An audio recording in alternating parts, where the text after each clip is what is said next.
¿Se ve y se escucha? Okidoki. Ya, atentos. Voy a ver si el volumen está en 100. Está todo bien. Empezamos, ¿ya?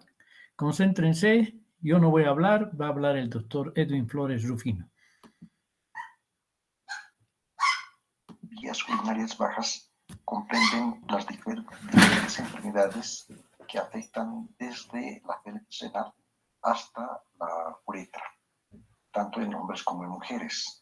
Y es importante recalcar que pueden ser enfermedades inflamatorias, neoplasias benignas y también neoplasias malignas. Se puede dividir, por tanto, en un primer grupo de enfermedades que afectan desde la pelvis renal hasta los uréteres. Luego, las enfermedades que afectan a la vejiga urinaria y finalmente la uretra. Las estructuras que hemos mencionado anteriormente tienen en común que están revestidas por un epitelio que se llama transicional o urotelio, que según el sitio anatómico estudiado puede tener algunas diferencias. Por ejemplo, en la pelvis renal tiene 2 a 3 capas de espesor. A nivel de los uréteres es un poco más grueso el epitelio y las capas van de 3 a 5 células. Y en la vejiga, por el proceso de la distensión, requiere un grosor un poco mayor de 3 a 7 células. En la uretra es menos grueso. Aquí vemos la histología de las células transicionales, la membrana basal, la lámina propia. En la lacta propia también es importante recalcar que puede haber una capa discontinua de células de músculo liso que se llama la muscularis de la mucosa, que está presente en la mayor parte de las personas, pero un porcentaje menor puede no tener esta capa y sirve para dividir la lámina propia en superficial y profunda. Luego está la membrana basal y las diferentes capas de células hasta llegar a la superficie en que están las células en paraguas, estas células grandes que parecen sombras. Hay un proceso normal de maduración de células pequeñas, acúbicas y cilíndricas que hacia la superficie se vuelven más grandes, aplanadas, son las células en sombrilla. Estas células se adhieren a través de las uroplaquinas. Es el proceso normal de maduración. En algunos casos, el urotelio o la capa de células transicionales se invagina hacia la lámina propia, conservando la membrana basal y conservando también el proceso de maduración. A esta variante histológica se le denomina los nidos de von Brun. Los uréteres dobles constituyen una anomalía congénita que se presenta en el 2 a 3% de la población. Tenemos un riñón normal y un riñón con uréter doble. Este riñón tiene 2 pelvis renales. Cada pelvis tiene un uréter por separado que desciende y se implanta en la vejiga en sitios separados, diferentes. Cuando en el descenso los uréteres se unen y se implantan en un solo sitio, se denominan uréter bífido. Generalmente son unilaterales y no tienen una significación clínica importante. Este es un riñón normal con la pelvis y el uréter con un diámetro de más o menos 0,5 centímetros. Este riñón afectado tiene una pelvis con una estenosis en la unión con el uréter. Su luz está prácticamente estenosada u ocluida. Es una enfermedad que puede afectar tanto a los lactantes como a los adultos. Produce hidronefrosis crónica, puede afectar a los varones es más frecuente en el lado izquierdo y puede ser bilateral en el 20%. La corrección de esta enfermedad es quirúrgica, donde el cirujano urólogo, y si es niño, junto con el cirujano pediatra, realizan una cirugía que consiste en la resección de este segmento afectado y la unión quirúrgica para la reparación. Si no se realiza la cirugía, lo que produce es una hidronefrosis crónica con atrofia cortical, una pielonefritis secundaria con un riñón terminal. Tenemos el riñón, el uréter y la vejiga. En el trayecto del uréter se puede observar aquí una evaginación sacular que protruye hacia el exterior, que histológicamente se observa como una bolsa, como un saco, donde hay una solución de continuidad del epitelio rodeado por la capa muscular, y a esta enfermedad se le llama divertículo. Es una enfermedad infrecuente y generalmente los pacientes son asintomáticos. Se descubren de modo incidental, pueden ser congénitos o adquiridos. Y la importancia radica en que en esta dilatación sacular puede acumularse orina por éstasis y producir una infección, colonización bacteriana. Este es el riñón, la vejiga y el uréter. El uréter generalmente tiene un diámetro de 0.5 con la luz permeable. Cualquier dilatación de este diámetro se denomina hidrouréter. Cuando el diámetro es mucho mayor, puede denominarse megalouréter. Generalmente son enfermedades congénitas o adquiridas por defectos en la inervación que produce una alteración funcional. Aquí podemos ver una vista panorámica macroscópica del uréter, que tiene un diámetro más o menos de unos 2 centímetros, que corresponde a un megalouréter. Este es un corte transversal del uréter, donde podemos observar el epitelio urotelial, la capa muscular y la lámina propia. Llama la atención que en la lámina propia hay un infiltrado inflamatorio de linfocitos. Cuando hay la presencia de linfocitos, eosinófilos, células plasmáticas, histocitos, estamos hablando de procesos inflamatorios infecciosos del uréter que se denominan ureteritis. Cuando predominan los linfocitos formando folículos linfoides, se denomina ureteritis folicular. El proceso inflamatorio también puede ir acompañado de elevaciones que fluctúen dentro de la luz de aspecto quístico, y a esta enfermedad se le denomina ureteritis quística. Los uréteres pueden presentar lesiones tumorales benignas, y dentro de estos procesos benignos tenemos dos enfermedades que tienen un origen mesenquimatoso: los pólipos fibroepiteliales y los leiomiomas. Los pólipos fibroepiteliales son lesiones pseudotumorales que generalmente afectan más el lado izquierdo. Están constituidos por un tejido fibroconectivo laxo con vasos sanguíneos que producen una elevación debajo de la mucosa y se proyectan hacia la luz. Dentro de los tumores primarios malignos que afectan los uréteres tenemos el carcinoma de células transicionales o uroteliales, que producen obstrucción de la luz ureteral. Afectan generalmente a personas mayores entre la sexta y séptima década de la vida. Una de las características es de que son tumores multicéntricos, múltiples, y que afectan de forma simultánea diferentes partes del tracto urinario. Los uréteres pueden presentar lesiones o enfermedades obstructivas que pueden ser dentro de la luz o por fuera de la luz. Entre los que están por dentro de la luz tenemos los cálculos urinarios que pueden impactar en las zonas de estrechamiento ureteral.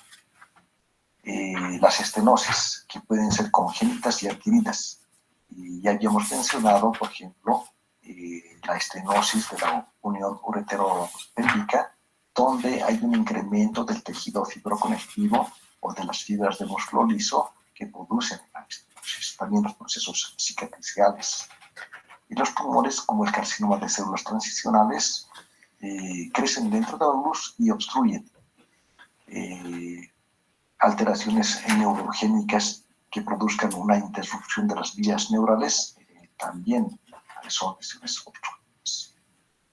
Las extrínsecas, el embarazo produce incremento de la presión de los uréteres por fuera de la luz, procesos inflamatorios o cicatrizales, como por ejemplo la salpingitis aguda crónica, la diverticulitis, peritonitis, producen procesos donde se incrementa el tejido fibroconectivo, el infiltrado inflamatorio, por lo tanto, cicatrices por fuera de los uréteres. La endometriosis es la presencia del tejido endometrial por fuera del útero. Produce sangrado con el ciclo menstrual, por lo tanto, produce cicatrices que pueden producir compresión extrínseca. Otros tumores secundarios, como el cáncer de recto, el cáncer de próstata, linfomas, sarcomas, son causantes de lesiones extrínsecas de los uréteres. Cuando el proceso obstructivo es unilateral, generalmente es proximal. Si es bilateral, es distal. Una enfermedad interesante como proceso obstructivo extrínseco es la fibrosis retroperitoneal esclerosante o enfermedad de Ormond. Es un proceso inflamatorio fibroso que rodea a los uréteres, se origina en el retroperitoneo y puede causar hidronefrosis. Afecta a personas de la mediana edad o avanzada, puede ser secundario a fármacos, procesos inflamatorios, enfermedad maligna, y en un 70% no tiene una causa o una etiología que se puede encontrar y se la denomina idiopática. Puede ser también por un proceso autoinmune porque se ha visto de que existe un incremento de IgG producido por las células plasmáticas. En la histología se observa una lesión benigna, una mezcla de proceso inflamatorio y fibroso. Dentro del proceso inflamatorio se puede observar linfocitos pequeños maduros, folículos linfoides tanto primarios como secundarios, células plasmáticas maduras, algunos eosinófilos, tejido adiposo rodeado por fibrocitos, fibroblastos y depósitos de colágena que pueden producir una compresión extrínseca de los uréteres. Pasamos a las enfermedades que afectan a la vejiga urinaria. La vejiga puede presentar divertículos que son versiones saculares que protruyen por fuera de la pared por el defecto de la capa muscular, donde se puede acumular orina. Estas enfermedades pueden ser de causa congénita o de causa adquirida. En la causa congénita generalmente es por insuficiencia focal del desarrollo del músculo liso, por una obstrucción del tracto urinario durante el desarrollo fetal. Y de causa adquirida es por un proceso obstructivo a la salida de la orina. Generalmente se presenta en personas mayores por hiperplasia prostática, que causa una obstrucción del flujo urinario y que produce un engrosamiento del músculo detrusor de la pared vesical. Esta es una anomalía congénita que se denomina extrofia vesical, que se produce por un defecto en la pared abdominal anterior. Se puede identificar la vejiga que está en contacto con el exterior, la mucosa que es rojiza, es susceptible de procesos infecciosos y por la cronicidad puede desarrollarse un adenocarcinoma.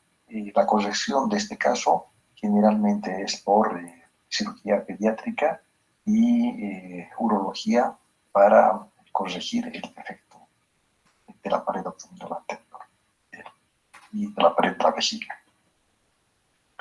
Los uréteres, cuando se implantan en la vejiga urinaria, lo hacen a través de o formando un ángulo.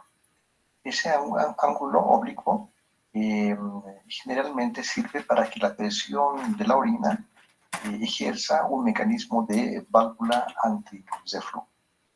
Cuando no tiene un adecuado ángulo, puede producirse esta enfermedad, produciendo infección renal y cicatrización. La vejiga puede también tener conexiones anormales con la vagina, con el recto o con el útero. Estas conexiones se denominan fístulas, que pueden ser crónicas y producen complicaciones que deben ser corregidas de forma quirúrgica. La vejiga, durante el desarrollo embrionario, se comunica con el ombligo a través de un conducto permeable. Este conducto deja de ser permeable y se oblitera en un cordón fibroso después del nacimiento. Cuando persiste este conducto se denomina uraco persistente, que puede ser totalmente permeable, produciendo un trayecto vistoso con salida de orina a través del ombligo. Es de corrección quirúrgica. En este trayecto también puede formarse los quistes uracales, que pueden ser únicos o múltiples.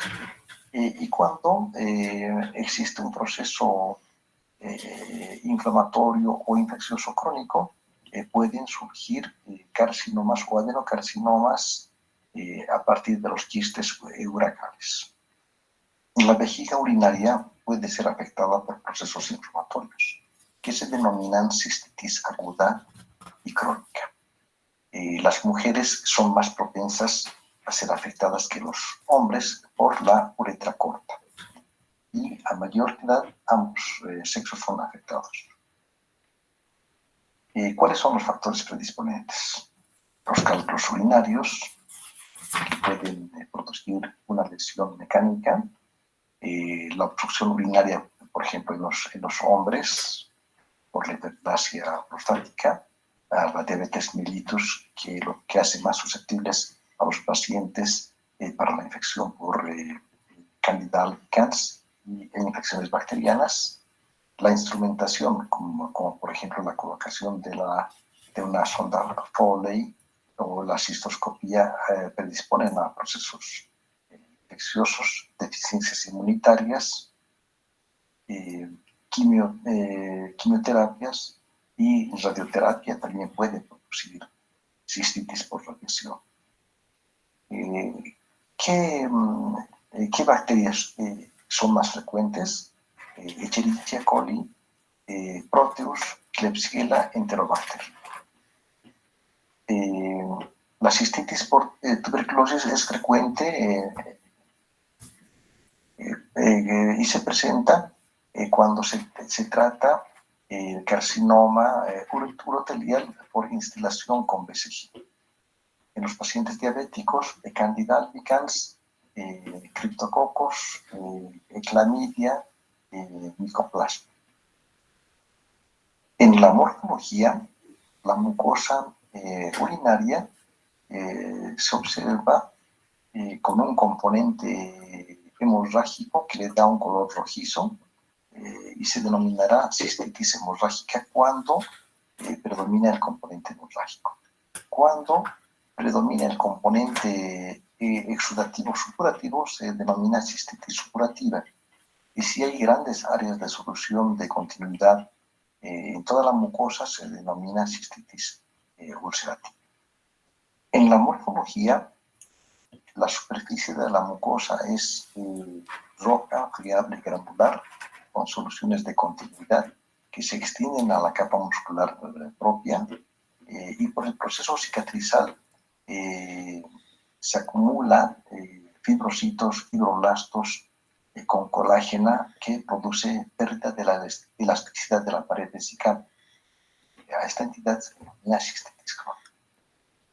Cuando los linfocitos están en la lámina propia formando agregados de folículos linfoides por debajo del epitelio, se denomina cistitis folicular o cistitis foliculares.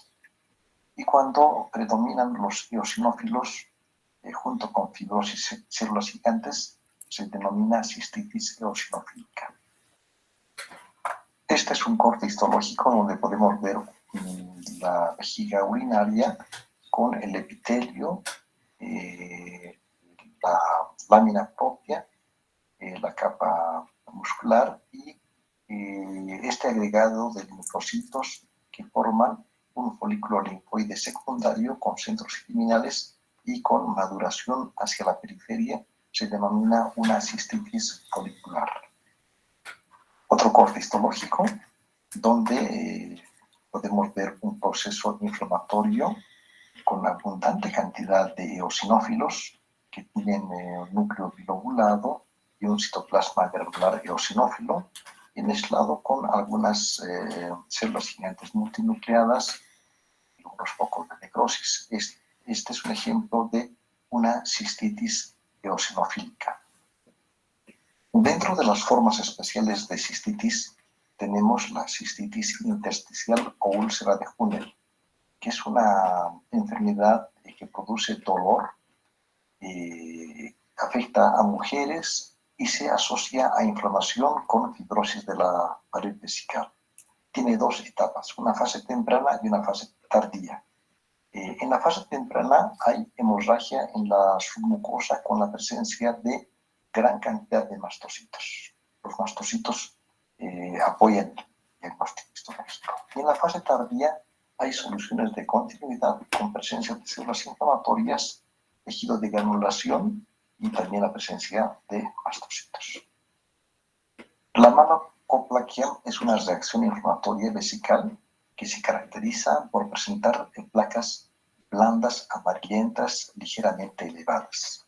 En los cortes histológicos se puede apreciar gran cantidad de macrófagos espumosos, células gigantes multinucleadas, y en la tinción de mucosa se puede identificar de un color negruzco, y al microscopio electrónico se puede identificar la presencia de los cuerpos de Michaelis-Guttmann. Otra enfermedad es la cistitis polipoide y generalmente resulta de un proceso de irritación de la mucosa vesical. Este es un ejemplo de una cistitis polipoide que macroscópicamente se puede confundir con un carcinoma papilar. ¿Cuál es la diferencia? Se puede apreciar elevaciones de la mucosa con un tallo fibrovascular, pero el epitelio presenta maduración adecuada. No hay incremento en las capas de uroteliales y estas células transicionales maduran de forma adecuada. Este es un ejemplo de cistitis polipoide. Esta es una pieza de una cistectomía donde se identifica placas de un color amarillento, blanquecino.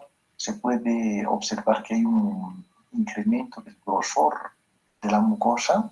En el corte histológico, toda la submucosa está densamente afectada por estos histiocitos espumosos de un citoplasma eosinófilo que son Pas positivo, que son Boncosa positivo, y se puede realizar el diagnóstico de malacoplaquia tanto macroscópicamente como microscópicamente.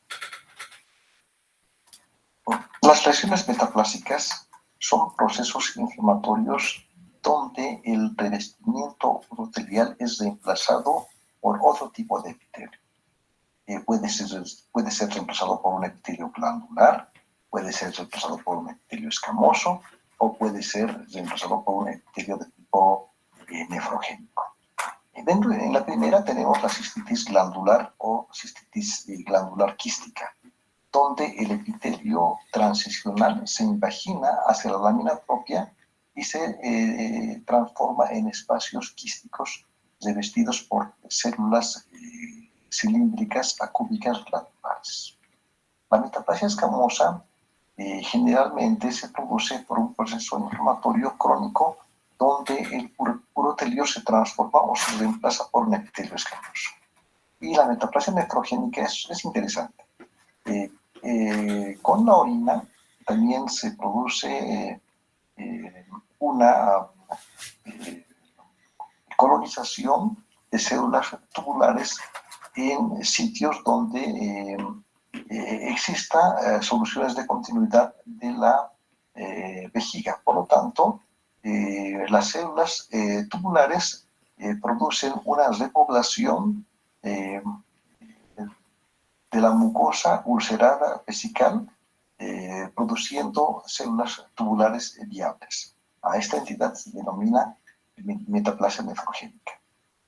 Este es un ejemplo de una cistitis glandularis y una cistitis glandularis quística. En la cistitis glandularis o glandular podemos observar el epitelio urotelial con invaginaciones hacia la lámina propia en forma de túbulos. Estas invaginaciones tienen un revestimiento cilíndrico que en algunos casos se producen dilataciones ocupadas por una secreción de un color eosinófilo. Este caso es una cistitis glandularis asociada a una cistitis quística.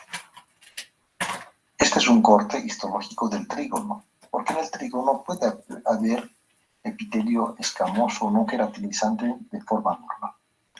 Pero llama la atención la presencia de estas estructuras quísticas con un revestimiento de tipo columnar colónico rodeado por denso infiltrado inflamatorio de linfocitos. Una cistitis glandularis asociada a proceso inflamatorio crónico. El urotelio puede ser reemplazado por un epitelio de tipo escamoso no queratinizante e inclusive en algunos casos puede formar láminas de queratina en una neoplasia escamosa. De las neoplasias malignas de la vejiga urinaria, el 95% son de origen epitelial, por tanto son carcinomas, y 5% son tumores mesenquimales o sarcomas. De los tumores epiteliales, la mayoría son carcinomas de células uroteliales o transicionales. En menor proporción son carcinomas escamosos o epidermoides que surgen sobre un proceso de metaplasia escamosa. Y otro porcentaje menor son de células glandulares o adenocarcinomas primarios de la vejiga. El espectro de los tumores uroteliales es muy amplio y constituye el 90% de todos los tumores vesicales y pueden ser desde lesiones pequeñas, poco agresivas, hasta cánceres sumamente agresivos. Generalmente son multifocales, es decir, que afectan varias partes de la vejiga, pueden afectar la vejiga y otras estructuras como los uréteres. El cáncer de vejiga es el segundo más frecuente de los cánceres del tracto genitourinario. Se presenta más en naciones industrializadas que en los países en vías de desarrollo. Y es más frecuente en las zonas urbanas que en las rurales. La relación hombre-mujer es de 3:1. Y el 80% de los pacientes tienen una edad comprendida entre los 50 a 80 años. ¿Cuáles son los factores de riesgo para el desarrollo del cáncer de vejiga? El tabaquismo. Aumenta el riesgo de cáncer entre 3 y 7 veces dependiendo del número de paquetes por año y del hábito de fumar. La exposición laboral a las arimidas, que se utiliza generalmente en la industria de los textiles para el teñido de telas. En Asia, las infecciones por Schistosoma hematobium puede ser un factor de riesgo y el consumo prolongado de analgésicos. Otros factores de riesgo para el desarrollo del cáncer de vejiga son la exposición prolongada e intensa a la ciclofosfamida, la radioterapia que puede producir una cistitis post-radiación, y la ingestión de edulcorantes artificiales y el traumatismo físico en el urotelio que puede ser producido por una infección, instrumentación, cálculos que incrementa el riesgo de malignidad. ¿Cuál es la patogenia del cáncer de vejiga? La activación de oncogenes y la inactivación o pérdida de genes supresores de tumor. El cromosoma que está afectado es el cromosoma 9 con de lesiones en los tumores papilares superficiales y en los tumores planos invasivos. Este gen se puede evidenciar en inmunohistoquímica con la identificación de este marcador que es P16. La mutación del P53 que está en el brazo corto del cromosoma 17 induce al cáncer de vejiga. Otros cromosomas afectados son el cromosoma 13, el cromosoma 14, hay mayor expresión de KRAS y del factor de receptor de crecimiento epidérmico. Se han estudiado dos vías en la carcinogénesis del cáncer de vejiga. La primera vía es por lesión de genes supresores del tumor en el cromosoma 9. Se presenta en tumores papilares superficiales y es infrecuente. La segunda vía es por mutación de P53 que lleva a carcinoma in situ, se asocia a pérdida del cromosoma 9 y progresa a un carcinoma invasivo. ¿Qué síntomas y signos produce el cáncer de vejiga? Hematuria, que se presenta en el 85 a 90% de los pacientes. Cuando un paciente tiene hematuria, se debe de enviar a patología muestras de orina seriada, 3 muestras, para identificar la presencia de células neoplásicas. En los carcinomas de alto grado se puede identificar.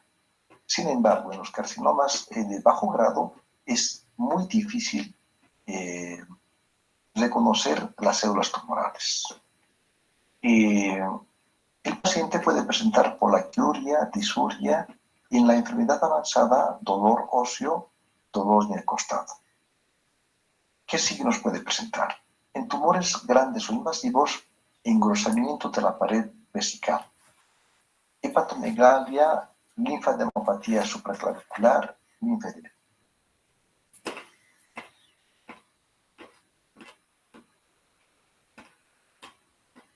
Dentro de los tumores de la vejiga urinaria tenemos primero los papilomas. Dentro de los papilomas existen dos tipos, el papiloma exofítico y el papiloma invertido. Son lesiones poco frecuentes que representan menos del 1% de los tumores vesicales, se observan comúnmente en pacientes jóvenes, son tumores que se presentan de forma única, como estructuras pequeñas que miden de medio centímetro a 2 centímetros, delicadas, unidas superficialmente a la mucosa por un pelín. En la histología podemos ver estos tallos fibrovasculares delicados y lo importante es ver, contar la capa de células transicionales. En el grosor es normal. Se tiene entre 3 a 5 capas y el proceso de maduración es completamente normal.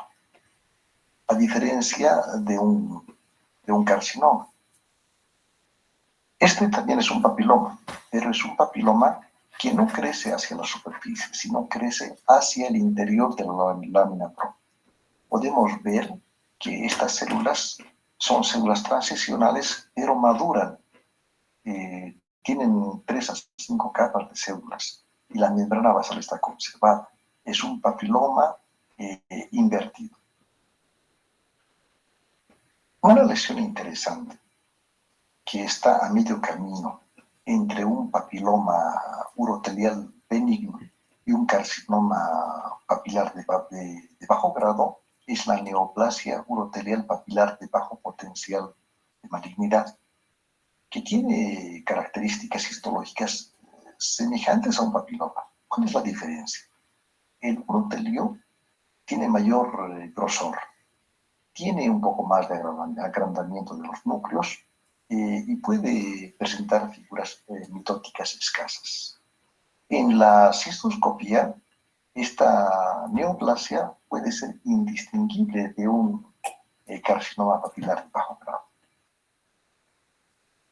El carcinoma urotelial papilar de bajo grado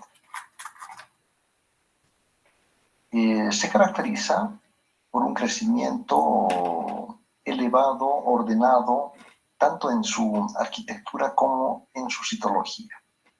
Las células uroteliales neoplásicas mantienen su polaridad y son cohesivas. Hay leve atipia nuclear, leve nucleomegalia, leve hipercromatismo, ocasionales figuras mitóticas y una ligera variación en el tamaño y la forma nuclear. En su comportamiento pueden recurrir y es muy poco frecuente que pueda invadir la lámina propia. Solo lo hacen un 10%. Este es un ejemplo de un corte histológico de un carcinoma papilar urotelial de bajo grado, donde podemos identificar en el centro el tallo fibrovascular, la membrana basal conservada y la proliferación de las células transicionales o uroteliales que están ordenadas en un incremento del grosor. Tenemos en este caso unas 10 capas de células, por aquí unas 12 capas de células, hay leve nucleomegalia, leve hipercromatismo, ocasionales figuras, un ejemplo de un carcinoma papilar urotelial de bajo grado. El carcinoma urotelial papilar de alto grado tiene una configuración también papilar. Una de las características es de que las células ya no son cohesivas, se desprenden. Tienen núcleos grandes, hipercromáticos, puede haber franca anaplasia de las células uroteliales, es frecuente que tenga figuras mitóticas, existe una pérdida de la arquitectura con pérdida de la polaridad y en el comportamiento clínico tienen mayor riesgo de progresión y potencial metastásico significativo. Los carcinomas uroteliales papilares de alto grado son más agresivos, 80% son invasivos, invaden no solamente la pared vesical, sino pueden extenderse a órganos vecinos como la próstata, vesículas seminales, uréteres, el retroperitoneo, pueden afectar la vagina y el recto, produciendo comunicaciones fistulosas. El 40% afectan a los ganglios linfáticos regionales y la diseminación hematógena a hígado, pulmones, médula ósea es frecuente y ocurre en fase tardía cuando el tumor es anaplásico. Este es un corte histológico de la vejiga donde podemos observar una lesión exofítica con un revestimiento muy pleomórfico, prácticamente anaplásico. donde observamos incremento en el número de capas celulares, pérdida de la polaridad de estas células, moldeamiento nuclear, hipercromatismo, mitosis frecuentes. Es un ejemplo de un carcinoma urotelial papilar de alto grado. Este es un ejemplo de un carcinoma urotelial in situ, plano. Tiene un crecimiento plano, aquí está la membrana basal, y las células son anaplásicas con pérdida de la polaridad, nucleomegalia, estratificación, multinucleación. Estas células son de alto grado y tienen pérdida de la cohesividad, por lo que pueden ser detectadas en la citología urinaria. Otro ejemplo de carcinoma urotelial in situ con la membrana basal conservada, la lámina propia con un infiltrado inflamatorio y con células anaplásicas que están de forma intraepitelial. Esta enfermedad frecuentemente es multifocal, puede extenderse a los uréteres y a la uretra, y el 50 a 75% de los carcinomas in situ progresan con el tiempo a carcinomas invasivos.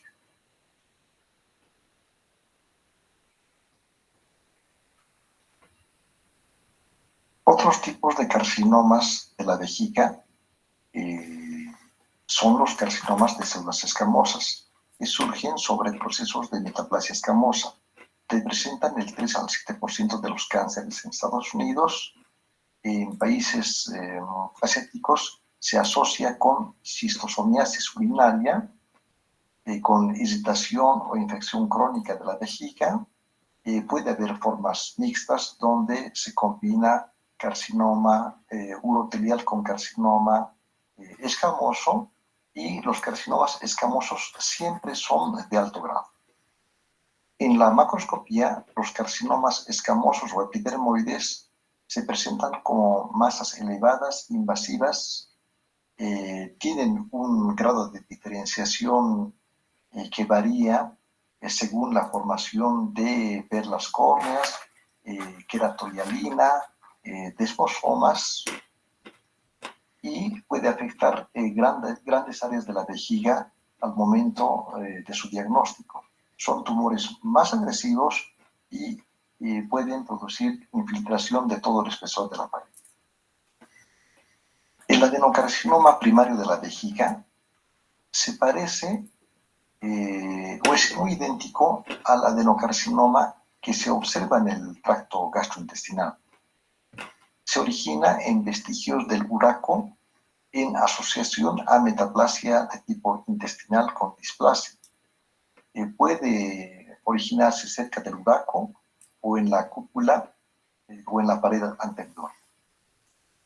Son tumores invasivos y que se extienden por fuera de la vejiga hacia el ombligo.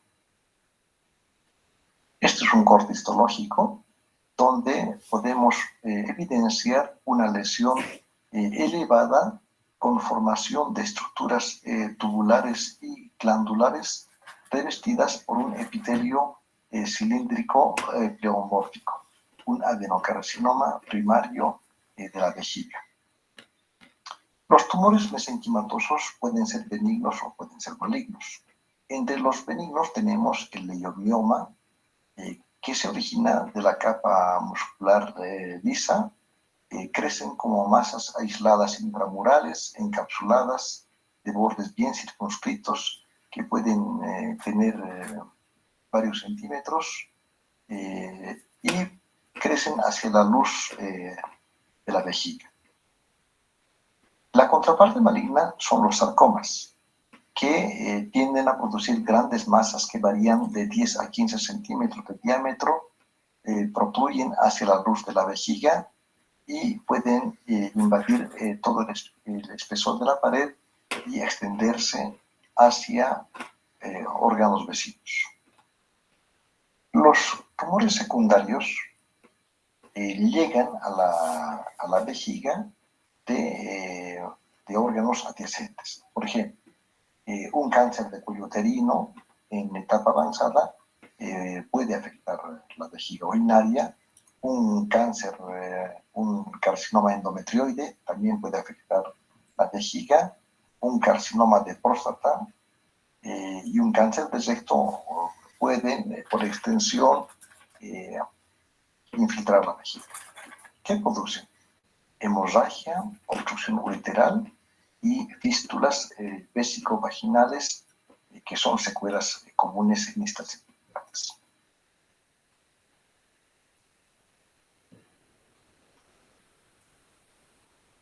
Para realizar el diagnóstico de carcinoma de la vejiga urinaria, se debe de empezar por la historia clínica, el examen físico y las pruebas de laboratorio.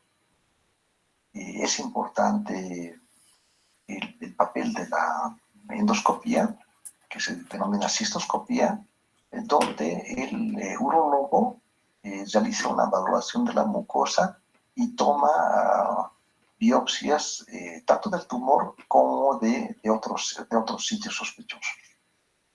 La citología urinaria también juega un papel importante y su fiabilidad depende del grado de la neoplasia celular. La citología urinaria es más frecuente su positividad en los tumores de alto grado. En los tumores de bajo grado difícilmente se puede observar células neoplásicas. Los estudios de imagen también juegan un papel importante en la estratificación del cáncer de vejiga. Se pide la tomografía axial computarizada, la resonancia magnética nuclear, para ver si la neoplasia está circunscrita a la vejiga urinaria o hay ganglios sospechosos de enfermedad metastásica. También se puede pedir placa de tórax y gammagrafía ósea.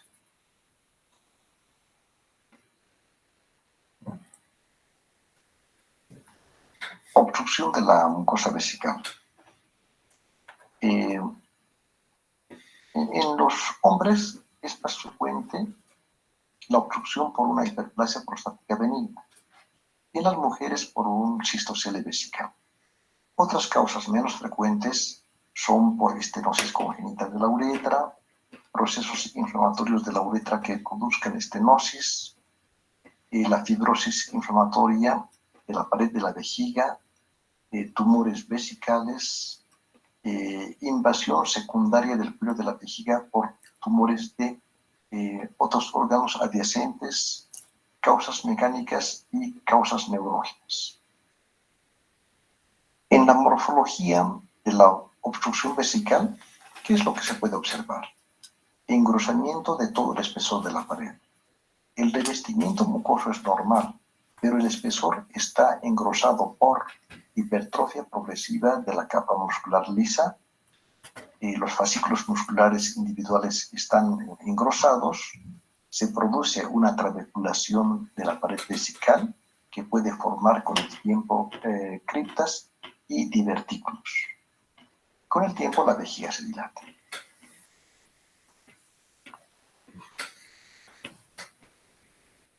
Pasamos a la uretra.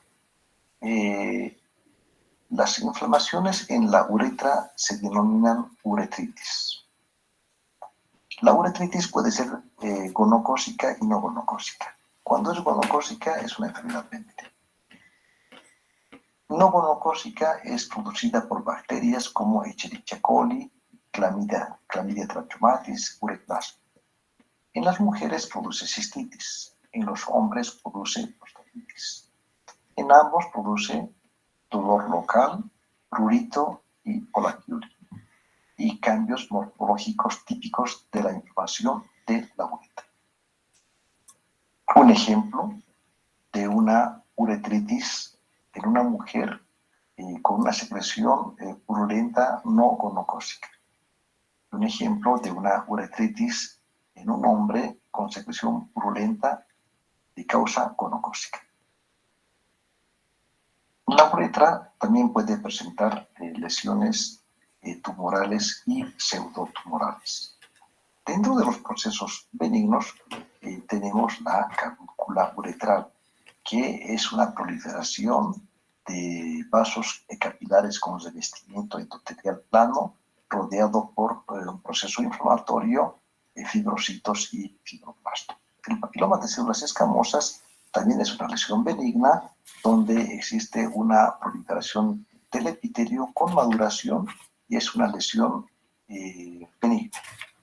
El carcinoma primario de la uretra es poco frecuente, puede ser invasivo y su tratamiento es quirúrgico.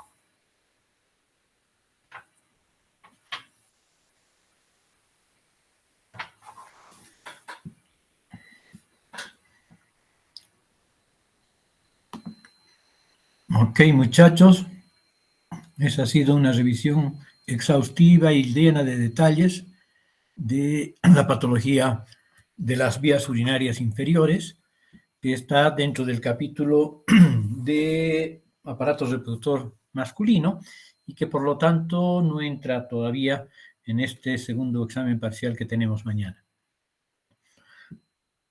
La próxima clase va a ser el miércoles a las 8 de la noche y el tema va a ser patología del aparato reproductor masculino. Y posteriormente la subsiguiente clase será patología de la próstata. ¿Ok? Bueno, espero que les haya gustado. Nos vemos, aunque hemos terminado un poquito tarde, no mucho, por suerte. Espero que haya sido de su agrado esta presentación. A mí me ha gustado mucho, la he visto de principio a fin y me ha gustado mucho. ¿Me han escuchado todos bien?